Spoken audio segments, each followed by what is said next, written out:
है और बाकी सब मुद्दों पे हम आपसे बात 10 तारीख के बाद करेंगे। और जैसा कि आपको मालूम है कि हिमाचल प्रदेश में पिछले काफ़ी अरसे से चुनावों का दौर चल रहा है और 6 चुनाव पहले हुए, 3 अब हो रहे हैं। जब जनरल इलेक्शन हुए थे तो हमें हिमाचल प्रदेश में 40 सीटें मिली थी। जनादेश हमारे पक्ष में आया था और हमें 40 सीटें मिली थी। और अब जब ये 3 चुनाव समाप्त हो जाएंगे, इसके बाद हमारा आंकड़ा 41 पे पहुंच जाएगा, 41 पे पहुंच जाएगा। 40 का हमें जनादेश मिला था। हम प्रदेश की भारतीय जनता पार्टी और भारतीय जनता पार्टी की लीडरशिप से जानना चाहते हैं कि जो पिछले लगभग 6 महीने हिमाचल प्रदेश में जो राजनीतिक अराजकता का माहौल उन्होंने कायम किया, इसमें उन्होंने कुल मिला के हासिल क्या किया। हम 40 थे, हम उस आंकड़े से ऊपर हो जाएंगे और सरकार हमारी है पूरी तरह स्थिर, स्थायी और टिकाऊ सरकार है हिमाचल प्रदेश में। और उनको जो है ये जो चुनाव हिमाचल प्रदेश में हुए और जो 9 इलेक्शन यहाँ पे हुए, क्या बीजेपी की लीडरशिप हिमाचल प्रदेश की जनता से माफी मांगेगी, अपोलोजाइज करेगी कि हमने जो भी यहाँ पे किया और वो सब 6 महीने जो यहाँ पे चला, ये सब उनके द्वारा जो सरकार गिराने की जो साजिश थी, अब तो उसका पूरी तरह भंडाफोड़ हो चुका है। और इस पूरे जो प्रकरण में भाजपा ने लगभग 6-7 लोगों की को जो है एमएलए से पूर्व एमएलए बना दिया है।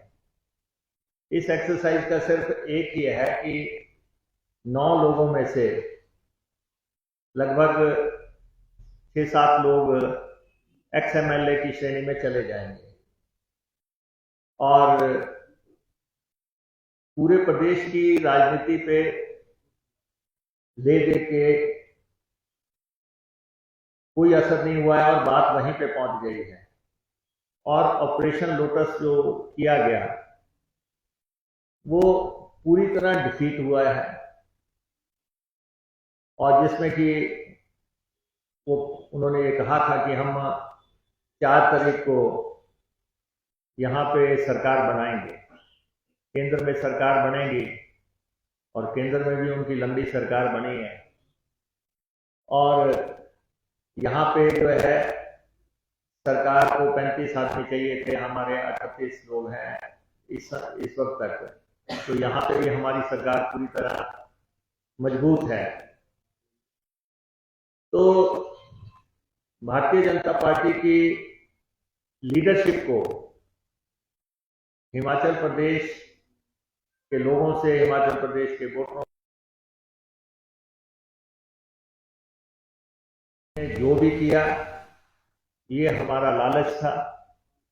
हम लालच में आ गए थे, हमने साजिश की, हमने षड्यंत्र किया, हमने सरकार गिराने का प्रयास किया और उसमें जो है हम विफल हो गए और प्रदेश की जनता जो है उसने साबित कर दिया है कि वो हिमाचल प्रदेश में कांग्रेस पार्टी के साथ है, कांग्रेस पार्टी की नीतियों और कार्यक्रमों में विश्वास करती है। और लगातार ये कभी अदालत के फैसलों की बात करते रहे, कभी अपना आंकड़ा सरकार बनाने का पेश करते रहे। खासतौर पे नेता प्रतिपक्ष काफी जल्दबाजी में थे और वो शॉर्टकट से सत्ता हासिल करने की कोशिश करते रहे। लेकिन पूरा जब अब ये प्रकरण समाप्ति की ओर अग्रसर है, ये प्रकरण समाप्त हो रहा है और हम अपने जनादेश के बराबर या उससे ऊपर जो है फिर से जा रहे हैं, और इसमें कुल मिला के यही रहा है कि एक तो ऑपरेशन लोटस विफल हुआ है और अगले 3.5 साल तक हिमाचल प्रदेश में कांग्रेस की सरकार रहेगी। और सेकेंडली कुछ लोगों ने अपनी मेंबरशिप खो दी इनके प्रलोभन में आके, इनके झांसे में आके। और थर्डली जो अभी 3 चुनाव हो रहे हैं, ये चुनाव अपने आप में एक इतिहास लिख रहे हैं। इतिहास इसलिए है कि जो इंडिपेंडेंट एमएलए हैं, जो 3 इंडिपेंडेंट एमएलए हैं, ये एमएलए थे और इन्होंने एमएलए-शिप से इस्तीफा दे दिया है। इंडिपेंडेंट के नाते इनकी इच्छा थी, ये चाहे कांग्रेस के साथ साइड करते, चाहे बीजेपी के साथ साइड करते, कहीं भी बैठते, किसी बिल में किसी को भी समर्थन करते, किसी भी वोटिंग में किसी को भी समर्थन करते। ये एक बड़ा चुनाव में बार बार पूछा जा रहा है कि आप एमएलए थे, आप बनना क्या चाहते हैं? आप दोबारा से जो है, आप अच्छे भले 15 महीने से एमएलए चल रहे थे और आपने इस्तीफा दिया, आप दोबारा कह रहे हैं कि हमें एमएलए बनाओ। जब आप एमएलए थे और आप कहीं भी बैठ सकते थे, तो आपको दोबारा हिमाचल प्रदेश का वोटर जो है क्यों वोट दे? इसका कोई भी लॉजिकल जवाब जो है इन तीनों विधायकों के पास नहीं है। लगातार ये फील्ड में पूछा जा रहा है कि आपने इस्तीफा क्यों दिया, और भाजपा को भी अब स्पष्ट कर देना चाहिए कि ये जो सारा प्रकरण हुआ, इसमें क्या आपने क्या कुल मिला के सरकार बनाने के लिए जो हिमाचल प्रदेश में जो अराजकता फैलाई, जो तोड़ फोड़ किया, या जो भी किया, जो जनता में इंप्रेशन है, भाजपा को ये बताना चाहिए कि ये पूरा जो है पैकेज जो था, इलेक्शन डील जो थी, वो थी क्या, वो हिमाचल प्रदेश की जनता को पता होनी चाहिए कि आपने ये अपनी सरकार, आप 25 लोग थे, आपको सरकार बनाने के लिए 10 लोग चाहिए थे।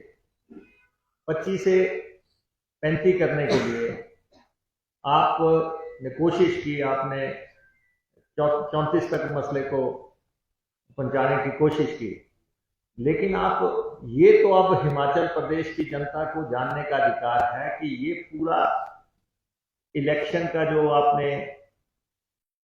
ये प्रयास किया, या पहले आप सरकार तोड़ना चाहते थे, पहला प्रयास आपका ये था कि सरकार तोड़ी जाए, सरकार टूटी नहीं, बजट पास हो गया। उसके बाद सेकेंडली आप इस बात के लिए शायद तैयार नहीं थे कि चुनाव होगा, आपको तो ये था कि आप हमारे खिलाफ वोटिंग करेंगे, अगले दिन आप लोग मंत्री बन जाएंगे, कोई आप में से चेयरमैन बन जाएंगे और सरकार बदल जाएगी। लेकिन कुल मिला के अब ये हिमाचल प्रदेश की जनता को, प्रिंसिपल ऑपोजिशन पार्टी, विपक्षी दल को, विपक्ष की लीडरशिप को ये अब साफ करना चाहिए कि ये पूरा माजरा था क्या, ये पैकेज था क्या, और आपने ये कैसे प्लान किया, किसके कहने पे प्लान किया, कौन कौन इसके मुख्य किरदार थे और कौन कौन से इसके जो भूमिका निभाने वाले थे। क्योंकि अब तो ये अपने कंक्लूजन की तरफ जा रहा है मसला। इतने अरसे के बाद 10 तारीख को ये कंक्लूड हो जाएगा और हम फिर से उतने ही एमएलए या उससे अधिक एमएलए पाके हमारी जो जनादेश जनता ने दिया था, हम फिर वहीं पे पहुंच जाएंगे। तो इसका मतलब 1.5 साल बाद भी हिमाचल प्रदेश की जनता हमें उसी स्थान पे रख रही है जहां पे उन्होंने हमें इलेक्शन के समय रखा था।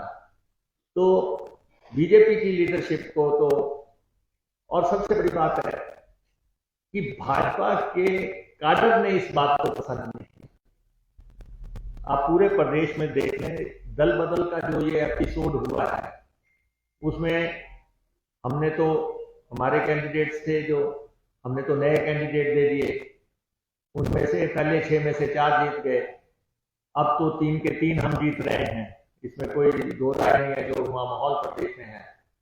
लेकिन सबसे ज्यादा अगर डिस्टर्ब हुआ है तो भाजपा का काडर डिस्टर्ब हुआ, और भाजपा के जो इन कॉन्स्टिट्यूंसी में लीडर्स थे, जो इनका काडर था, उन सब ने जो है अपनी लीडरशिप को जो है ये साफ कर दिया है कि आपका फैसला गलत था। और सारे इनके लीडर्स इन सब कॉन्स्टिट्यूंसीज में इन चुनावों को लेके उनमें ना कोई उत्साह है ना, और वो अपनी लीडरशिप को कोस रहे हैं, लगातार कोस रहे हैं कि ये इन लोगों को अपने कानून में लेने के लिए या जो है सरकार बनाने के लिए आपने जो भी कुछ भी किया हो, लेकिन हर जगह जो है 9 की 9 सीट पे भाजपा का काडर बहुत ज्यादा गुस्से में था, बहुत ज्यादा नाराजगी उनमें देखी गई टोटलिटी में। और इसीलिए जो है आज जो विपक्षी दल है वो प्रदेश की जनता को तो क्या जवाब देगा, अपने काडर को भी जवाब नहीं दे पा रहा है कि आपने ये किया क्या। और दूसरी तरफ जो ये हमारी सरकार पे जो उंगलियां उठाते थे, लगातार जो ये बातें कर रहे थे और अभी भी कर रहे हैं, जैसे हमने पहले भी कहा कि झूठ बोल के, असत्य फैला के तो चुनाव नहीं जीते जा सकते। चुनाव तो मुद्दों के आधार पे जीते जा रहे हैं। हमारी नीतियां स्पष्ट हैं। हमने हिमाचल प्रदेश के कर्मचारियों को अगर ओल्ड पेंशन स्कीम देने का हमने किया, और हिमाचल प्रदेश के कर्मचारियों को भी मालूम है कि अगर भारतीय जनता पार्टी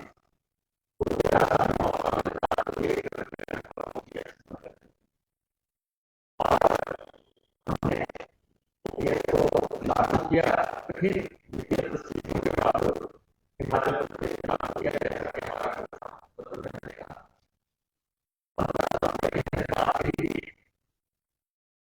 उससे भी हमें 1500 देने का नोटिफिकेशन दिया, 1500 महिलाओं के खाते में डालना शुरू किए। और अभी जैसे जिन स्थानों पे इलेक्शन नहीं है लोगों के खाते में पैसा गया है, जैसे हमने हमने 1500 के हिसाब से 3 महीने का 4500 रुपया उनके खाते में। तो ये हमारे लेकिन बीजेपी को भी ओपीएस पे उनका स्टैंड क्या है, इनका कोई लीडर नहीं आज दिन तक बोलता है। हम तो कहते हैं हम ओपीएस दे रहे हैं, हम दे, बीजेपी भी बताया ओपीएस पे उनका स्टैंड क्या है। महिलाओं को 1500 रुपए दें तो ये जो है बीजेपी के लीडर्स का स्टैंड क्या है। आज दिन तक ये सब विरोध करते जा रहे हैं, इलेक्शन कमीशन में भी चले गए, इनको पैसा डालने से रोका जाए, तो इनका असली चेहरा तो उजागर हो गया। लेकिन इन्होंने इन दोनों मुद्दों पे अपना नजरिया भारतीय जनता पार्टी ने साफ नहीं किया है। और अभी भी हम देख रहे थे कि नेता प्रतिपक्ष जो है वो बार बार कह रहे हैं कि ये चीजें जो है बंद कर दी जाएगी। ये तो आपकी सोच है, उनकी सोच है, क्योंकि अभी इलेक्शन हमारा चुनाव यहाँ पे आया था, फाइनेंस कमीशन यहाँ पे आया था, और फाइनेंस कमीशन के मसली हमने वो सारी बातें रख दी कि किस ढंग से भारतीय जनता पार्टी की केंद्र की सरकार जो है हमें वित्तीय तौर पे परेशान करती रही है। अगर हमने ओपीएस दिया तो हमारा 9,000 करोड़ रुपया केंद्र के पास पड़ा है, वो पैसा हमें नहीं दिया गया। जब पेंशन हम दे रहे हैं तो वो 9,000 करोड़ रुपया हमारा क्यों नहीं दे रहे हैं? जब यहाँ पे त्रासदी आई, त्रासदी में हमारा जो है 11,000 करोड़ रुपया के आसपास यहाँ पे नुकसान हुआ, आपने हमें वो पैसा नहीं दिया। और त्रासदी के बाद जैसे बीजेपी शासित राज्यों को नुकसान का त्रासदी खत्म होने के बाद इवेल्युएट करके पैसा दिया गया, हमने 9,000 करोड़ रुपए के आसपास क्या वो भी भेजा, वो पैसा भी हमें नहीं दिया गया।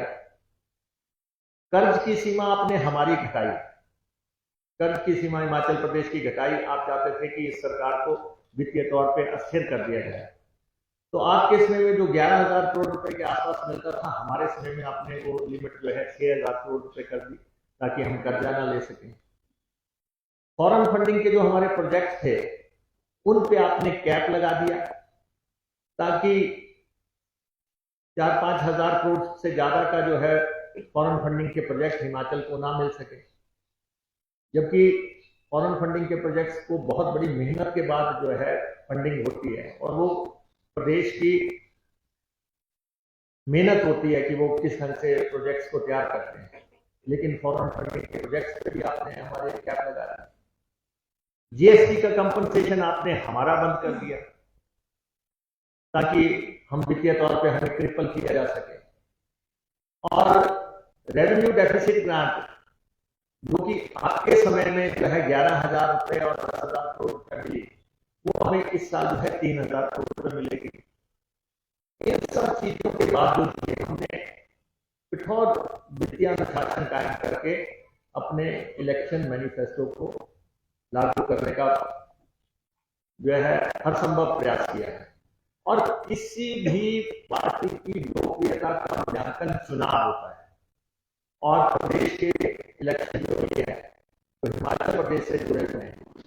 हिमाचल का चुनाव हिमाचल प्रदेश की विधानसभाओं से ही मालूम पड़ेगा, और हम जो है फिर से उसी आंकड़े पे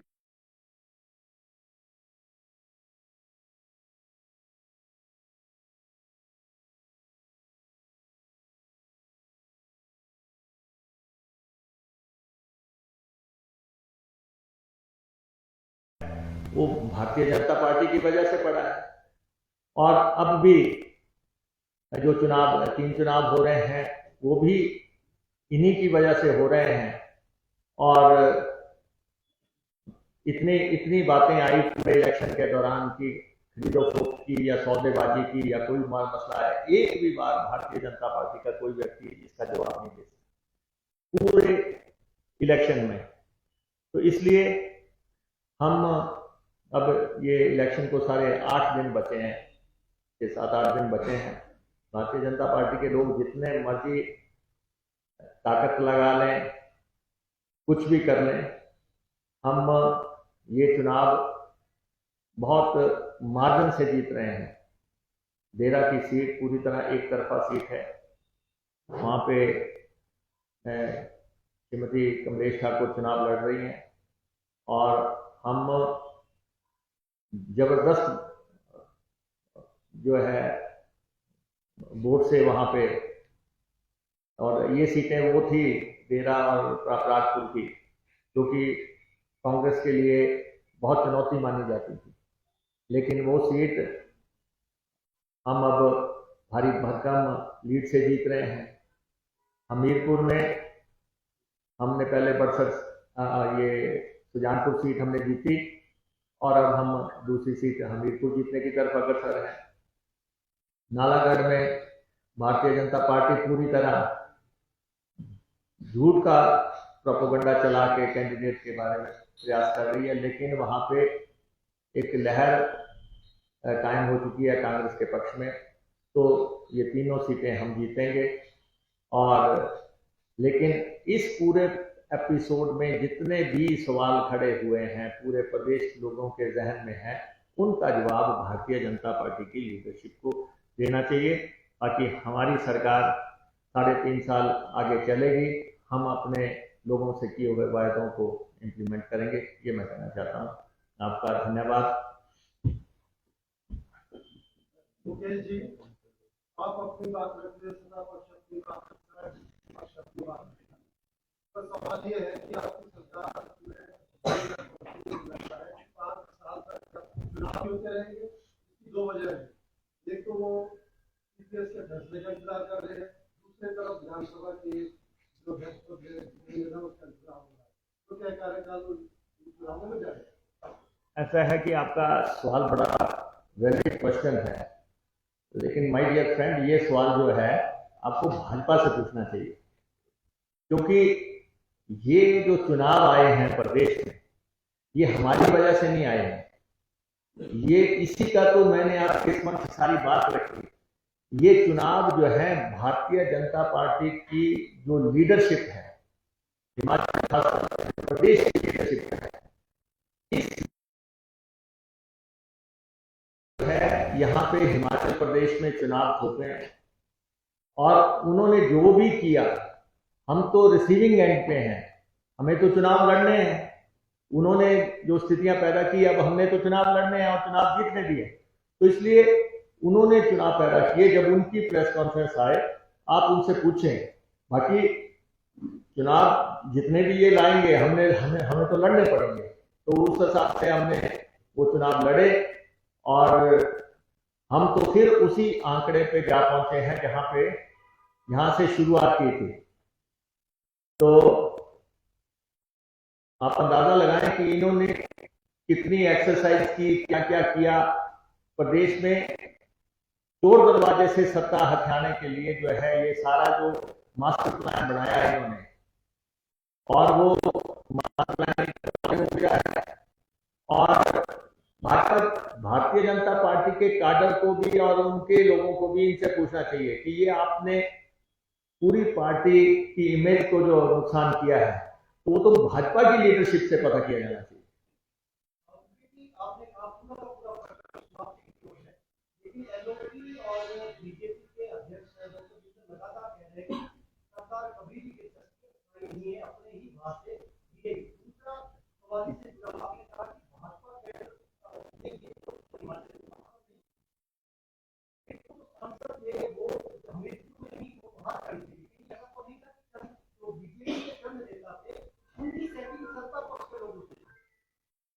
देखो, चुनाव में तो जो जीता वही सिकंदर। क्या रणनीति लगाई गई, क्या है, वो पार्टियों की अपनी अपनी रणनीति है, लेकिन चुनाव करवाने का फैसला भारतीय जनता पार्टी का था। चुनाव जो आए हैं वो भारतीय जनता पार्टी की लीडरशिप की वजह से आए हैं। बाकी चुनाव के दौरान तो क्या क्या होता है, क्या क्या रणनीतियां बनती हैं, वो तो एक अलग मसला है। लेकिन ये चुनाव जो है, कुल मिला के जो 9 चुनाव हुए, जो 6 महीने का प्रदेश का टाइम बर्बाद हुआ, और जैसे हमारे साथी ने कहा कि ये जो है चुनाव के इस दौरान ये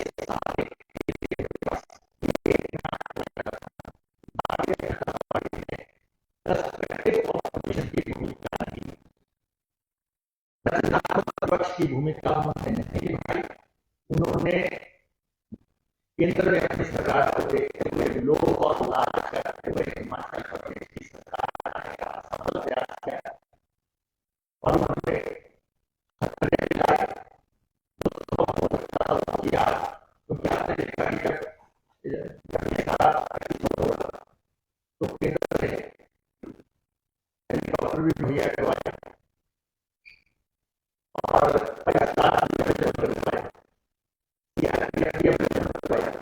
तो ये क्या कहा जा सकता है कि ये जो है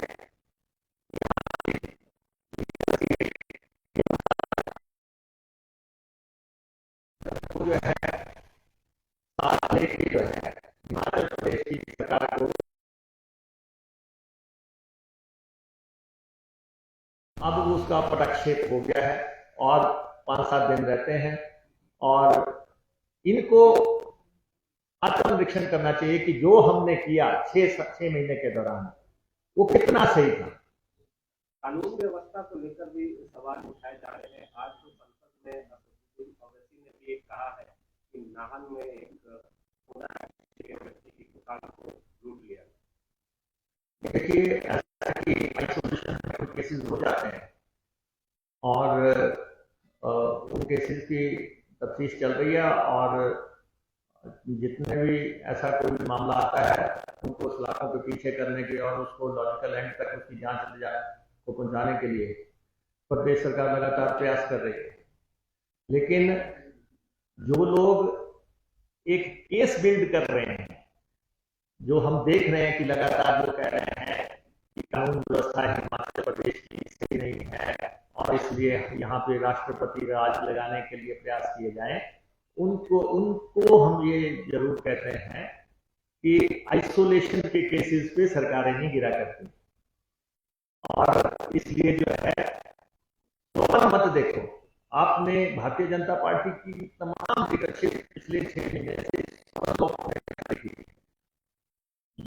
देख रही थी कि हम हिमाचल प्रदेश की सरकार गिरा देंगे, लेकिन ऐसा संभव नहीं है। ना तो ये फाइनेंशियल मुद्दों पे हिमाचल प्रदेश की सरकार को गिरा सकते हैं, क्योंकि इन्होंने कोशिश कर ली कि हर तरफ से हिमाचल प्रदेश को आर्थिक तौर पे जो है वो लगा कि ये सरकार जो है दम तोड़ दे। सेकेंडली, दूसरा प्रयास इनका लैंड ऑर्डर की तरफ घुमा के भी इन्होंने कोशिश कर ली, लेकिन जनादेश हमारे पक्ष में है और जनादेश एमएलए की सीट का 10 तारीख को स्पष्ट हो जाएगा कि जहां से हम चले थे वहीं हम फिर पहुंच रहे हैं। तो आपने जिक्र किया कि जो पूरा घटनाक्रम है इसके लिए भाजपा पूरी तरह जिम्मेदार है, परंतु चुनावों के बीच में जब हम आपकी ही सहयोगी वित्त मंत्री से मिलते हैं तो वो ये कहते हैं कि इस पूरे प्रकरण में आप भी जिम्मेदार हैं। कमियां मुख्यमंत्री के स्तर पर भी रही हैं, कमियां प्रदेशाध्यक्ष के स्तर पर भी रही हैं। उन्होंने साथ में ये भी कहा कि जिस तरह से चुने हुए विधायकों पर कैबिनेट रैंक देकर एक ऐसे नेताओं को बिठा दिया गया जिनका कोई इतना बड़ा रुतबा भी नहीं है, तो कहीं ना कहीं विधायकों की संस्था को कमजोर करने का प्रयास हमारी ही सरकार से हुआ है। नहीं, ऐसा है कि मैं आपसे आग्रह करूंगा कि जो सवाल जिससे जुड़ा हुआ हो वो सवाल आप उसी से जो है उसका प्रस्ताव करें। और मैं तो प्रदेश सरकार और कांग्रेस पार्टी का पक्ष आपके समक्ष मैंने रख दिया है और आपको लगता है कि किसी ने आपके कान में कहा है, आप उसको जो है जनता में उजागर करें। वर्तमान में प्रदेश के अंदर भारी गर्मी से, भीषण गर्मी से सूखे की बहुत ज्यादा प्रॉब्लम बागवानी को नुकसान हुआ है। सरकार का उस पर अभी तक कोई भी बयान नहीं आया है। कृषि और बागवानी प्रभावित हुई है, क्या भविष्य में या अभी सरकार इसकी कोई विचार करेगी? ये देखिए, मेरा ये प्रेस कॉन्फ्रेंस स्पेसिफिक चुनावों पे आधारित है, मैंने वो पक्ष रख दिया। अभी आप मेरे को कृषि और बागवानी में ले जाएंगे, फिर आप मेरा ये सारा पक्ष पीछे कर देंगे, तो मैं आपसे अलग से इस सवाल का जवाब दे सकता हूं। मैं पर एंटायर प्रेस कॉन्फ्रेंस में मैं जो है नहीं चाहता कि आप इसको उस तरफ घुमा दें। मेरी प्रेस कॉन्फ्रेंस शुद्ध तौर पे चुनावों को लेके है और पॉलिटिकल प्रेस कॉन्फ्रेंस है। आपका बहुत बहुत धन्यवाद।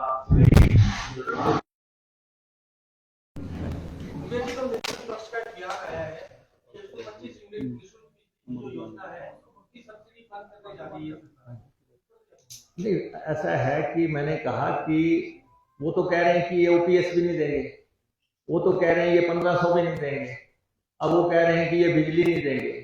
अब ऐसा है, नेता प्रतिपक्ष को अब समझ लेना चाहिए ये सरकार नहीं गिरने वाली। एक लिमिट तक किसी चीज को स्ट्रेच किया जा सकता है, चलो किसी में आपको लगा कि नहीं हम गिरा लेंगे, लेकिन जब अब आपको स्थितियां साफ हो गई कि ये 38 एमएलए हो गए हैं, ये सरकार नहीं गिर सकती, इलेक्शन के बाद ये 41 हो जाएंगे, ये सरकार नहीं गिर सकती, तो अब तो नेता प्रतिपक्ष का समय आ गया है कि इस चुनाव के बाद वो हिमाचल प्रदेश की जनता से माफी मांगे कि हमने 6 महीने तक इस सरकार को गिराने का असफल प्रयास किया, उसके लिए हम माफी मांगते हैं हिमाचल वासियों से।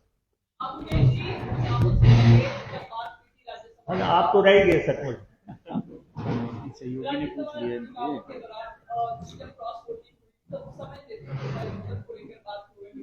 क्या अब वो ऐसा है कि ये भी मैं आपसे सुन रहा हूँ, हिमाचल प्रदेश में एक स्थिर, स्थायी, टिकाऊ सरकार काम कर रही है और सरकार ने साबित कर दिया है कि वो 40 थे और 40 हैं और 41 होंगे।